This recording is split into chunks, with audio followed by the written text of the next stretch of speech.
Hey y'all, it's Amanda. Welcome back to the channel, or welcome if you're new here. I make bookish videos, and today we have the February wrap-up.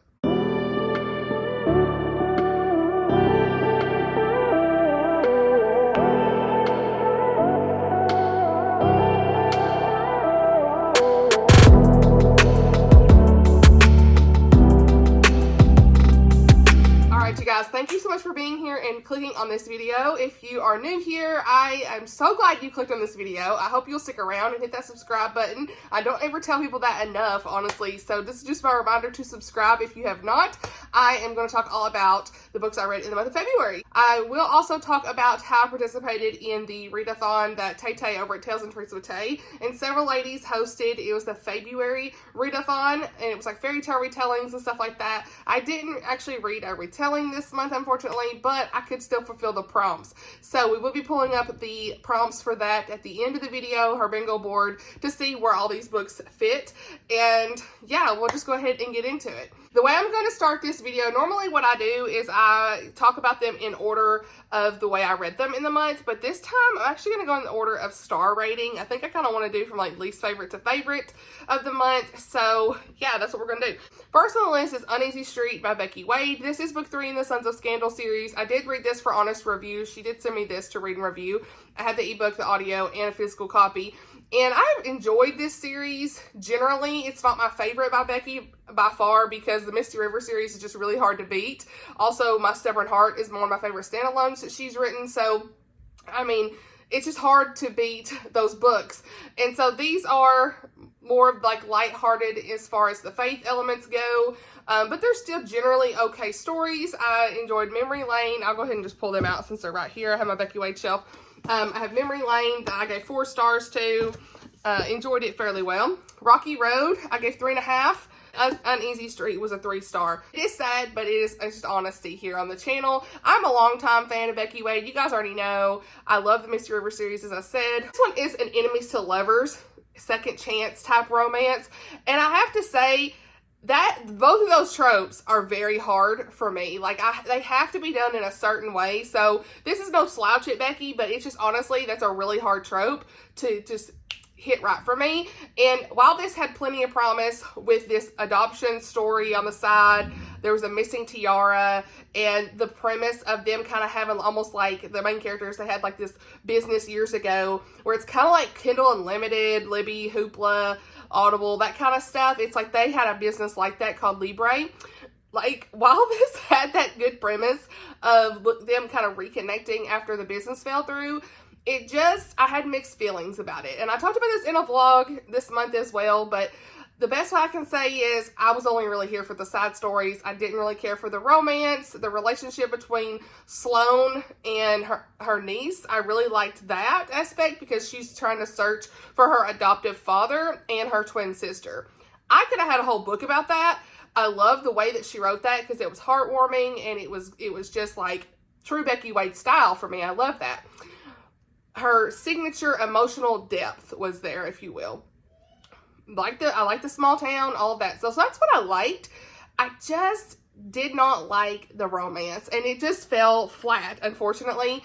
They didn't have the tension, the chemistry, and all this stuff, and they were just rude to each other. Their actions that they had in the past, it was really hard for me to root for their relationship. Essentially, Sloane, her sister passed away, and she didn't tell anybody years ago. This leads to her having a panic attack in her business life, her career. And it leads to her inability to continue her work in a key moment when her and Max are business partners in this venture. And she ends up just basically leaving him high and dry. He's upset. He didn't know why she left. He was just devastated. It caused issues with the business. And he then finds out from somebody else that her sister had passed away, and she'd been just trying to bottle it up for 2 weeks or so, 2 or 3 weeks, and continue to work because she felt like she really had to continue her job. Now, I do think it's important that you let your coworkers know big things like that in your life because it's going to affect your job and you need to take time to grieve. I know everybody grieves differently though, so there was that, but I still felt like she should have probably said, but ultimately, Max should have had more compassion for her, and he really didn't. And I felt like that even years later, he was still so upset and salty and still didn't have the compassion like he should have when they met back up, and he was acting real kind of weird. So that just bothered me so much, and I don't know, it just wasn't for me. So it's a 3-star because I did still like the side stories and I was more invested in those than the romance. But I will say I did like that there were other characters from the previous books in here too, so that was another reason I liked it. There are some small faith elements in here as well, but yeah, I think that, again, I'm probably the unpopular opinion.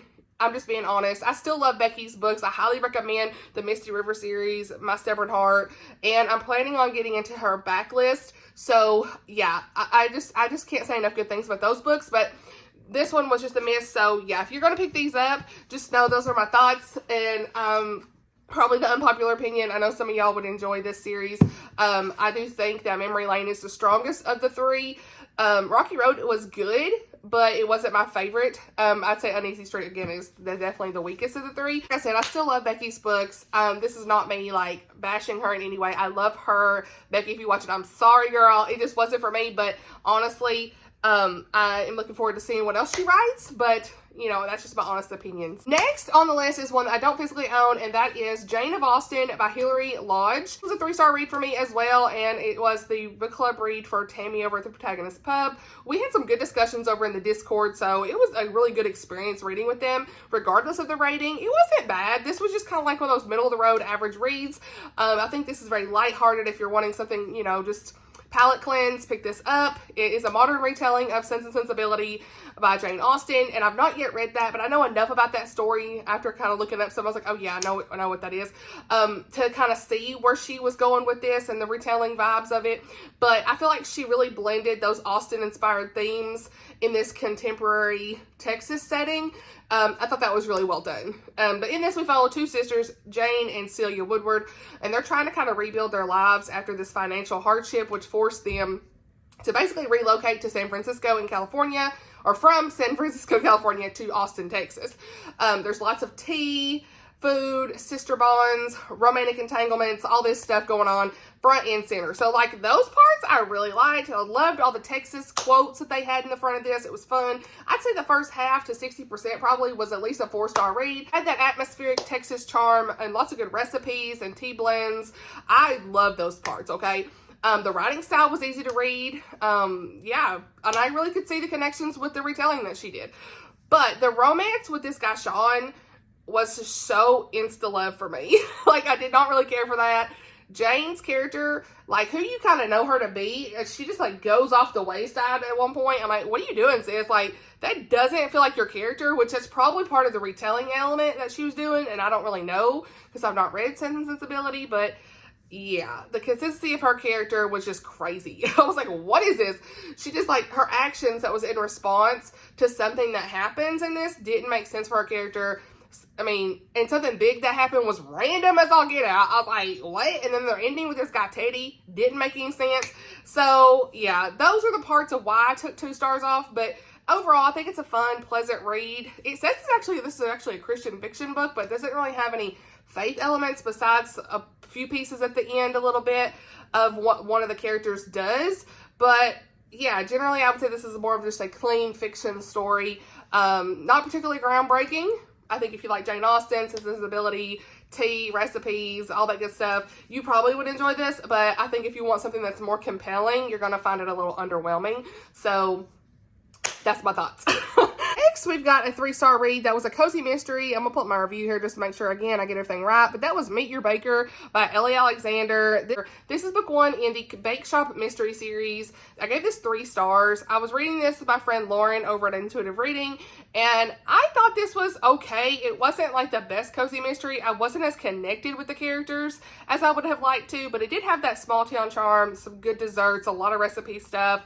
So yeah, it was just fine. In this one, we follow our main girl of Juliet, and it's funny because like Romeo and Juliet, it's like Capshaw something, I don't know. She got the names from like Shakespeare. But she is a talented pastry chef basically, and she's coming home from Oregon to help her family's bake shop, okay? And so her homecoming takes this dark twist, okay? When a murder occurs, obviously, as it always does, Juliet gets caught up in the investigation, and the rest goes on from here. This has like a cast of a lot of different quirky characters, different twists and stuff, so it's a pretty good cozy mystery. I like the descriptions of the desserts and stuff in this one, and I love a good food cozy anyway. So I think if you like a good food cozy, check this one out. It didn't have anything content-wise that I had any issues with, so that was good. But I feel like it just wasn't one I was invested in, and that could be because the narrator, I don't know. I listened to this on audio. I am going to continue on in the series, though. So, yeah, not much to say, not much to write home about, but it was still a pretty good time, and I got me another cozy mystery done off the list, okay? We have a 3.75, 3.5 going up to 4, okay? I don't really know where I'm landing with this. I put like a 4 on Goodreads. It's really like a 3.5 to 3.75 if I'm picky, which I am being more picky this year on my ratings, but this is a Run It Love by Toni Shiloh. This is a random pickup. It wasn't on the TBR, but it was kind of on my radar to get to at some point. I did talk about this actually in my Valentine's Day video where I said books that have love in the title. But my friend Melissa and I, we read this as a buddy read, and me and her both kind of felt similar. This one is all about our main girl, Piper McKinney, and she is a very ambitious woman navigating this male-dominated world of horse racing, okay? So it's kind of like the Kentucky Derby type vibe, if you will. And so there's this added complexity, I will say, in this story of her journey as a transracial adoptee. She's a black woman who was adopted by white parents, and so she was the only black woman in her school and growing up and all these different things. And so there's a lot of like depth when it comes to her story in that regard. But Tucker is our main guy in this story, and he is like this good balance of support and strength that she needs professionally and personally. So they have like this relationship that kicks off pretty quick. They're good friends, but they're friends to more, kicks off pretty quick is what I mean. You see it kind of growing over time, and they have this really nice genuine connection. So I like them together. The guy in this, I really enjoyed Tucker's character most of all. You see him interacting back and forth with the guys from the previous book, which the first book actually, I should have said, in this series, which you could read them kind of out of order. I probably would read them together though, because you see the main couple from the love script, which this one was a 5-star for me, Lamont and Nevaeh. I love their characters so much, but you would see in a Run It Love, Tuck kind of going back and forth in text threads and different things with Lamont and friends and things like that. Probably some friends that are actually going to be in book 3, which I just picked up because I didn't really like this one and I wanted to read book 3, The Nature of Love. So this will be in my future book haul. Okay. I did really enjoy their conversations and text messages with the guys. She writes a really good, just like Christian male character. I thought it's just really great the way she does it. Piper, I didn't really connect with though. I felt like I didn't know her outside of her adoption struggles and other things that she continued to talk about. So it was just one of those things of like, I didn't really feel like I knew her as well at first. She grew on me though towards the end. So yeah, but essentially the plot of this is there's a scandal that gets in the media involving Piper's adoptive parents. And so you don't really know what to believe. She doesn't know what to believe about her parents. She thought she knew them. And you see the events unfold as Tuck and her kind of like figuring it all out together. So yeah, but I ultimately enjoyed the book. Toni has some really good faith elements in this, as always. The first half, I just didn't connect with it as much. If you like stories that have an adoption thread, horses, and with the faith thread, check this one out. It just wasn't my favorite by Toni. Let's go ahead and talk about the nonfiction I read as well this month, and that is Defiant Joy. This one was a 4-star read. The very relatable book. The author is Stasi Eldredge. This was one that Krista at Books and Gems did for like a read along, and she had Chloe from Always Booked and Jess from Pages and Grace as her co-host. So yeah, I really like this one. I didn't have a physical copy of this. It was just on my Kindle, and it was nice to kind of go through it. And I missed the second live show they did, but I did chat in the first and third one, and that was really nice just to kind of talk through their stories. What did they find relatable? I would say this Christian nonfiction is more of like, okay, there's good relatability, but it's nothing groundbreaking either. Just a lot of things. It's like good reminders I needed, especially like as a special needs mama, someone who needed to be reminded about all the joyous moments of life. I don't really have issues a whole lot of times to find that true joy, but because I feel like I'm a pretty joyous person in general, but It also reminds you that joy is not about our circumstances, but where we place our trust, which is in Christ. And he offers the unshakable hope, right? So that's the main reminder in this. And so it was very practical. I think a lot of people would enjoy this, just those good reminders of like how you can choose joy in different situations. She talked about her personal stories, her journeys, and real tangible ways to cultivate that joy through gratitude, worship, community, and our faith. And so, yeah, I felt like her insights were very relatable and encouraging. And I think a lot of people who have different challenges in life and grief and things like that would definitely relate to this as well. So yeah, if you like are feeling weighed down, you know, with anything, or you're just really looking to seek out joy in a Christian nonfiction, definitely check this one out because it will make you feel uplifted. This is a buddy read that I had with my friend Alicia at For the Love of Christian Fiction, and this is Romancing the Grump by Jenny Proctor. This is part of the Appies series. I think it's like book 4.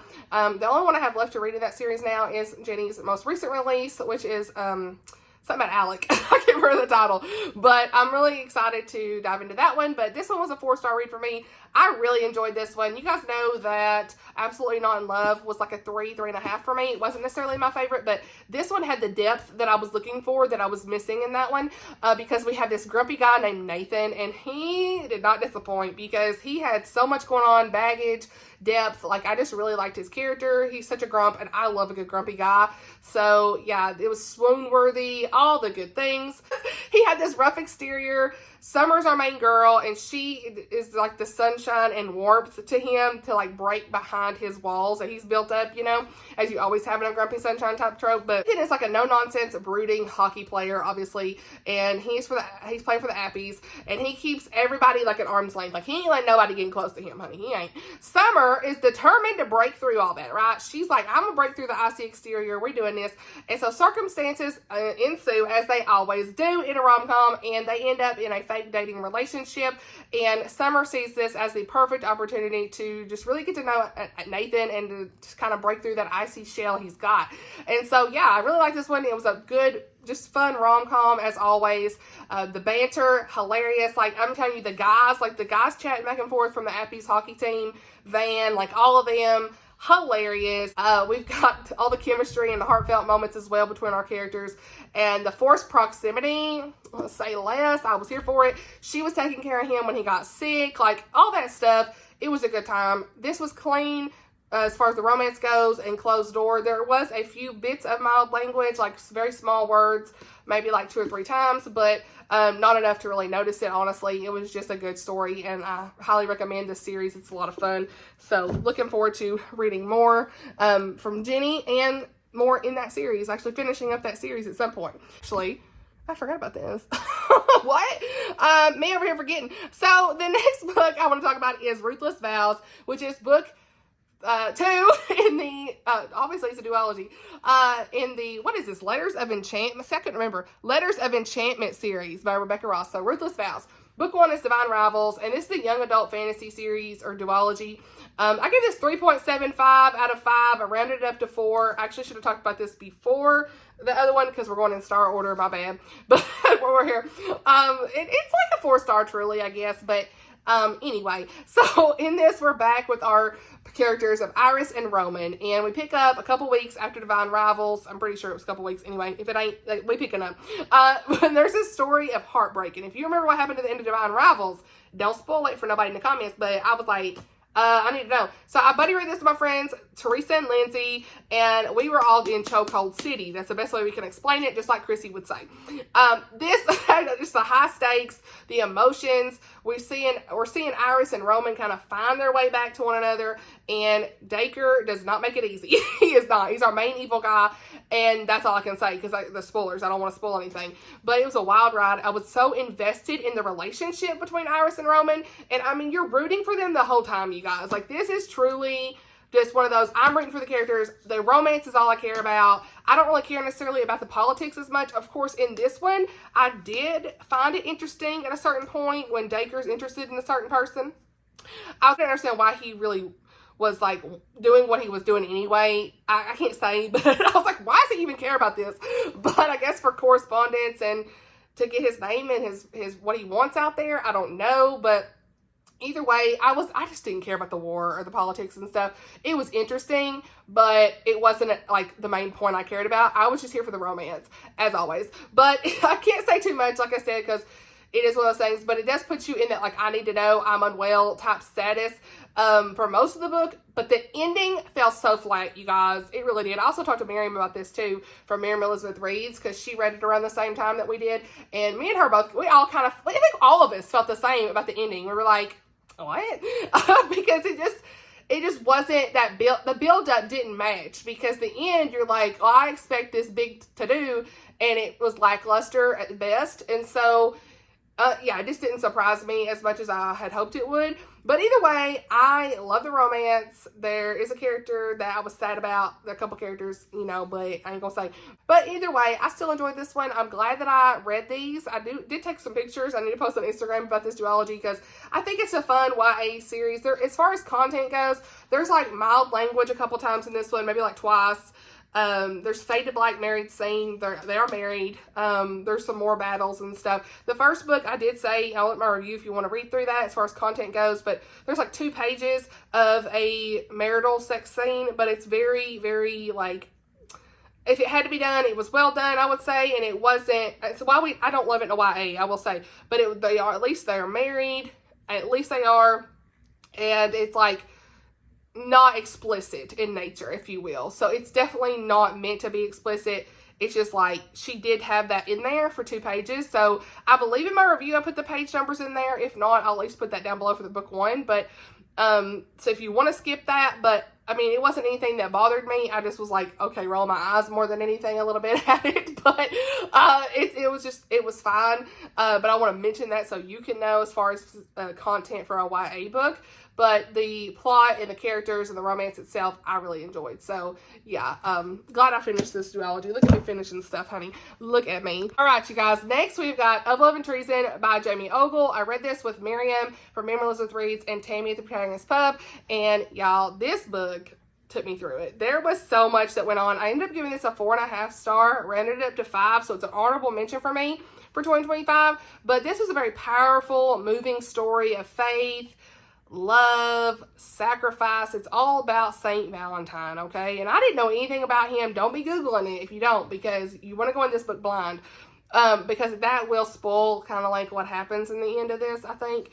So don't look him up. But if you know much about him, like, his story is portrayed in here very well, in my opinion. But this is just a really great early church history book. If you like biblical fiction, Jamie Ogle is for you. There's her newest books on this list too. We'll get to that soon. But these books read like similar to historical fiction in biblical times, because it's such early church history times. It's not biblical fiction, though. So just to be clear, this is not biblical fiction, but if you like biblical fiction, you'd probably like this because of the early church history. There's Christian persecution from the Romans and things like that in this. So I think because of some of those elements, it doesn't put you in the mind of like the Mark of the Lion trilogy by Francine Rivers and some of the Tessa Afshar stuff that I've read. It just puts you in the mind of that time period. But these are strictly early church history and that sort of thing. So, but from the very first page of this book, I was captivated by this story. It was just a gripping tale that she wrote about St. Valentine. And I mean, the unwavering faith of this man who stands boldly against an emperor. He was just filled with bravery, compassion, and his devotion to Jesus. I loved his character. And there are some really great salvation moments in this, thanks to Valentine. And I love salvation moments. They move me deeply in Christian fiction. They do.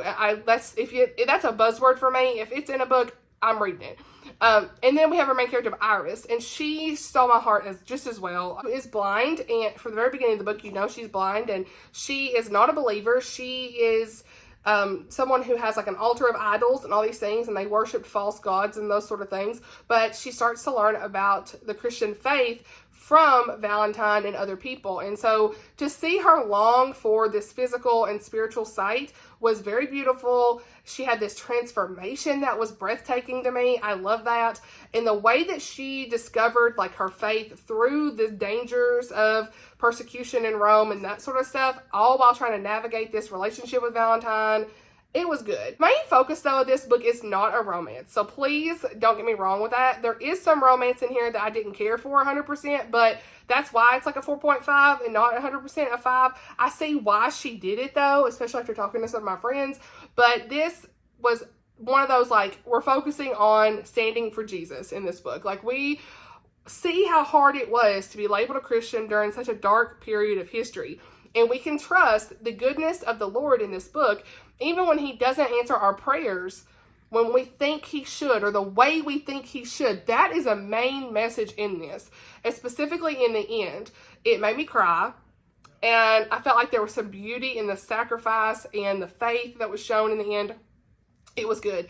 There is, like I said, there's some romance and stuff in this I just didn't care for with Iris and Valentine, but I see why she did it because of the way it ended. It's almost like that, after talking to some of my friends, I see why, because it's like, that was a main point for some of the reasons that things happened. I can't say the way that they ended, but either way, I really enjoyed this book. It was, I don't know, it was just one that I continue to think about. Like, ever since I finished it, I'm still thinking about this, and I finished it around Valentine's Day.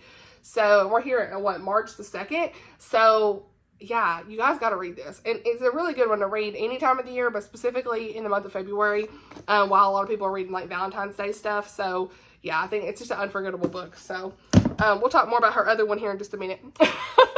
So next I read Defiant by Emma St. Clair, you guys. This is one that she sent me to honestly read and review because of the new covers with the faces on them. We love to see it, right? So this is book 1 in the Sheet Cake, or what's it called?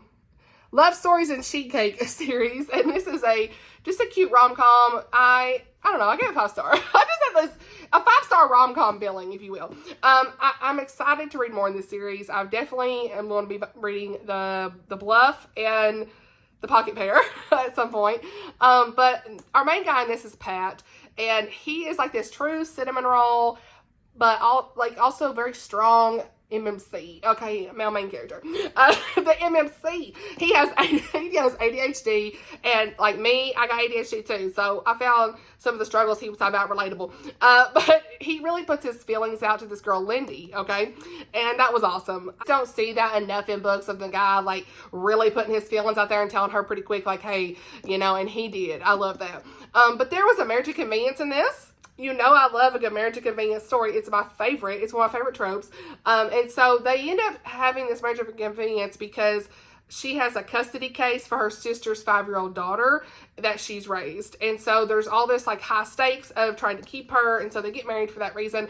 And I love the little girl in the story. And again, I think that every time you put a little girl or a little boy in a story, it's going to tug at my heartstrings. And I'm probably going to get 5 stars. Like, especially in a rom-com. I'm a big fan of children in books, okay? I just am. And so that's kind of it for the story. Pat's father purchased Sheet Cake, Texas. And so Pat's trying to win back Lindy from years ago. She's like the woman who got away. And he pursues her. And I love it. So yeah, lots of funny laugh out loud moments as always in Emma St. Clair. Yeah, clean romance, no language, really good.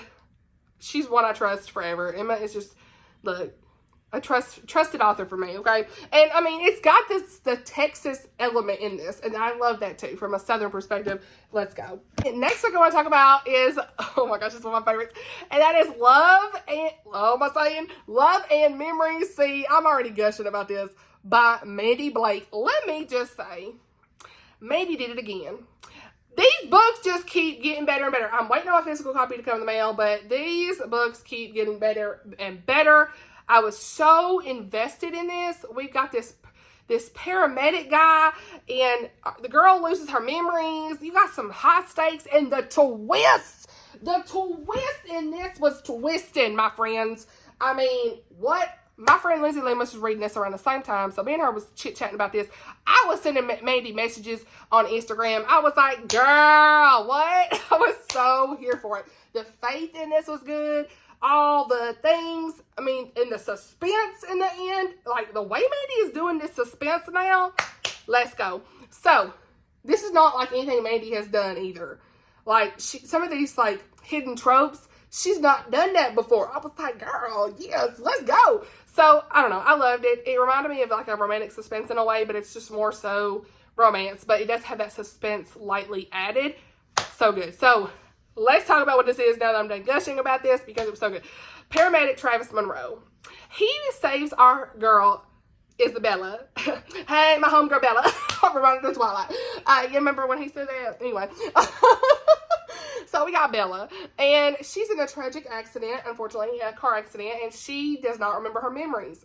Not remember her memories. Duh, she don't remember anything. She got her memories, they gone. So she knows from the very beginning of the book, or we know from the very beginning of the book, that from the introduction, that she's running from somebody. Somebody trying to get her to safety, maybe a safe house or something like that. She's been in an abusive relationship or some sort. A situation. And so she is injured, and Travis doesn't want to leave her side.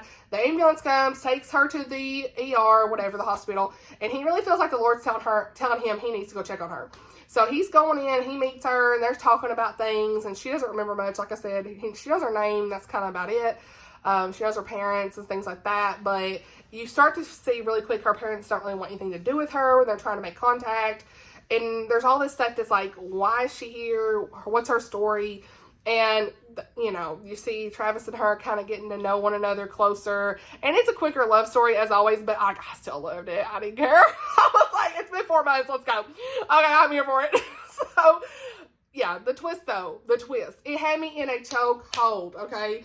Like, as we're starting to unravel things about her past and her memories are coming out, and you're just like, what? And she's like at the hospital and things come, I mean, things are happening.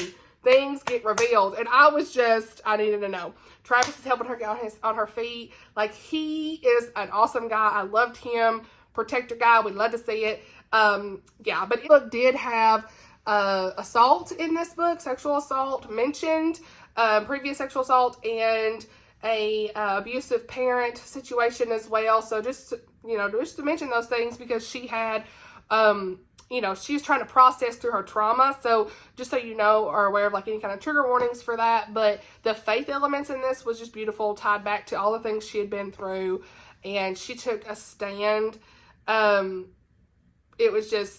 She truly took a stand for, not me reading my review and realizing I put like a little spoiler kind of in there. She took a stand for something, and I was like, I didn't need to say that. That's kind of a spoiler. Anyway, she took a stand. Oh, Becky, you did not do that. Oh my gosh, I hope nobody read that. Anyway, oops. But seeing her take this stand that she did, it was so important in this book. I can't say what it is now. Thank God I read my review. I could delete that now. It's been out there for a week, but my bad. If anybody saw it, oh well. It's at the bottom, so do they even read reviews? I don't know. But either way, this book, I need the next book immediately because of who it's following. I need to know all the things. So I did read this for review. Mandi did send me this awesome review, and it was just a truly a 5-star read. Highly recommend. It was so good. So good. So good. So good. We love to see it. All right. Now, what's next? I think I only got 2 left. I'm making sure I don't miss anything because I feel like I'm missing something, but as always, am I missing something? Probably not. So let's go ahead and talk about Jamie Ogle's newest book that I read for review, and that is As Sure as the Sea. And you guys, St. Nicholas story. I like this a lot better. I mean, it was a 5-star. It really was. I like this a lot better than the of Love and Treason book, but they're still both really good, though. It's hard to compare. But I was here for the romance in this one from the very beginning, okay? It made sense. And it's powerful. I cried. Jamie Ogle is a new favorite author. Like, early church history, back with the Roman Empire's persecution, and this explored such themes of faith, sacrifice, the way that God intervenes too, like redemption in their lives. Yes. So this is about our characters, Demetria, Demi, and Nicholas, or Nico. And Jamie Ogle just crafted such a good historical fiction. Loved it. I'm gushing again. Okay, I can't even form words. But this, oh my gosh, man. So the attention to detail that Jamie has about the early church history and the persecution that they were having during that time as Christians is so profound. Love that. She really brings to life like this bustling city, the dangers of pearl diving, because she's the girl in here is like a coral pearl diver. Again, I think if you like Tess Afshar or Francine, you would probably enjoy this because it's like that early church history style. Once again, not biblical fiction, but it reads similar to that as far as the early church history stuff. In this book, Demi makes a small living harvesting coral and pearls for like this merchant. And so we kick off the book with some pretty high stakes right away. You see her on this boat with her brother. Her brother is like, uh-oh, he got hurt by this eel while they're like doing their diving and stuff. And so she's on the boat panicking. You know, he's got this eel in his arm. It's a whole thing, needing to get out of there. And so in comes Nico, who's also been struggling on his boat.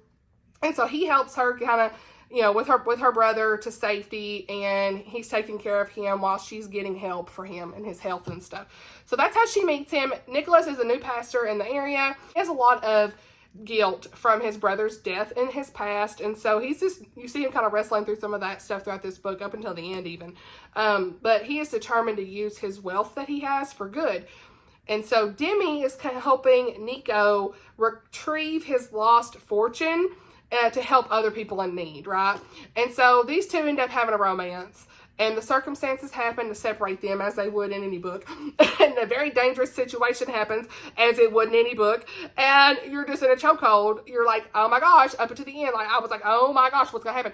But the way that she described the Christian persecution, I mean, that put me in the mind of the Mark of the Lion trilogy profoundly. Several moments in this. The faith during trials, their faith was tested. No matter what. And Demi's ultimate test of her faith was so well done and inspiring. Nico had this great strength, and a lot of his stuff that he was going through, he was, I'm not going to say, but it was pretty hard to read some of that, but he did not waver. It was powerful. It was inspiring. And the message of the gospel was fully present in this book. And I cried. I loved it. I so appreciated that. And one of the quotes I have in here is, the only thing that mattered was the blood of Jesus Christ, the blood of Jesus Christ covered him. There was nothing less, nothing more he could do to affect the love and grace God bestowed on him, on all those who believed. And that's all we need to know. It's such a good book, truly. And the last book I read this month is my favorite book of the month. It was hard to pick one, because as sure as the sea, girl, yes. But before I called you mine, by Nicole Deese. And this is Oshina's buddy read, Patreon buddy read. And I just have to say, you guys, this book, it is truly a favorite of all time. Truly. I cried in this several times. It's a tearjerker, so be aware. There is, this is an adoption story. First, through and through, it is. But it also has a beautiful romance thread. The way that Nicole did this was just my mind. Like, the way she made the adoption the priority and then the romance was not. Like, I just loved how she did that. And because this girl had this call on her life to be a mom.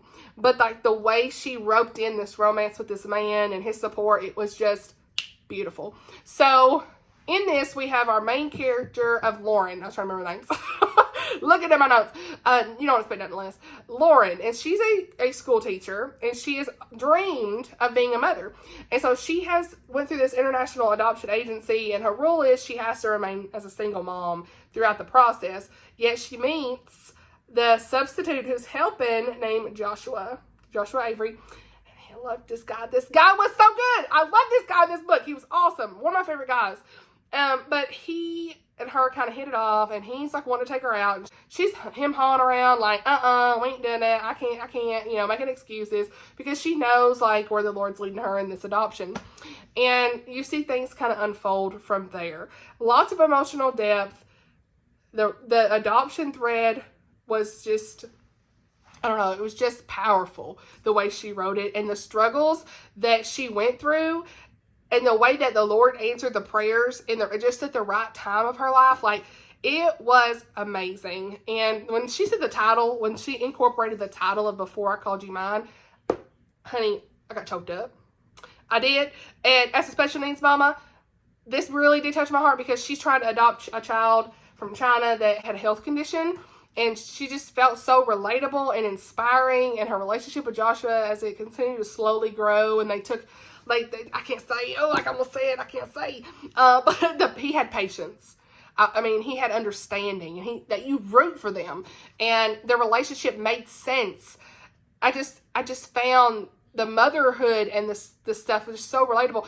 She had struggles with her mom and her sister. They were not believers, and there was just a lot of opinions they had, and there's a lot of roller coasters of emotions, and it's just everything relatable, made you tear up. It was just a very heartfelt story, punched such an emotional impact. Highly recommend. This is my favorite Nicole Deese book. I have now read, this is my 5th Nicole Deese book. I've read All That Really Matters, All That It Takes, The Words We've Lost, and The Roads We Follow. And she has a new one coming out in April I plan to read. But this one, it's my favorite. And it was released, I guess, in 2020. So that is everything, you guys. I've talked enough. I'm currently already done. It's March the 2nd. I finished a middle grade. Let's go. I was just telling my friend Lindsay, I said, girl, do I just love middle grade March either because do I love the books, or is it because they're so short I can finish them really quick? I don't know. But that's what I'm doing. I'm reading middle grade, working through my Bible. I am still on track with the Bible recap and whatnot. So I'm working through just different books and stuff right now, but you will be seeing a video soon, hopefully this weekend. The giveaway that I want to do, me and Blake, we got to just do the end clip, the Animal Crossing Island Tour, and the intro clip we already filmed. So I'm almost done editing that one, so you should see that Saturday, I think. Sorry for the delay on that, but we're here. And I did actually, I forgot, I meant to tell y'all, I did participate in Tay-Tay's Faebruary readathon. Let's find what I did for the prompts. Did I even fill out the graphic? I have not, but I'm just going to go find her video and we're going to see what I fulfilled. Okay, so her prompts. One prompt was Quest has a journey. Let's see, has a journey. Ruthless Vows had a journey, so that's going to count for that. Magical creature has an animal. Ooh, I don't know if I have one for that, you guys. I don't think I do, so let's keep going. Which actually, yeah, duh. Hey, we got the horses in a run at love, so that counts. Get it, girl. Hidden Identity, a new to you author. That would be Jamie Ogle. So we got that, one of her books. We'll see where everything else is. Prince, more than one perspective, so that could also be Ruthless Vows because it's dual perspective. The buy-in for picking other books, the buy-in would count for that. True Love Kiss, a clean fairy tale retelling. I didn't read one. Faithful Companion, your favorite genre. Girl, we love some good romance, so Before I Called You Mine would count for that. Beauty, something beautiful. Absolutely, we're going with this one. Of Love and Treason. I mean, look at this cover. Gorgeous. Let's see. Stroke of Midnight, a BookTuber rec. Romance in the Grump. Everybody been telling me this is good. We're going with that. And then, let's see. Slay the Dragon. You meant to read last year. And I would say A Run at Love. Because I meant to read this last year and didn't. Yeah, I did fulfill the prompts for that for the most part. Except for one. And I'm excited about that. So, thank you, Tay-Tay, for hosting that. Love that. And that's about it for me, guys. I hope you enjoyed this video. It's long enough. Thank you so much for watching. Let me know if you read any of these books. Chit chat in the comments, as always. And I'll see y'all in the next video. Bye, y'all.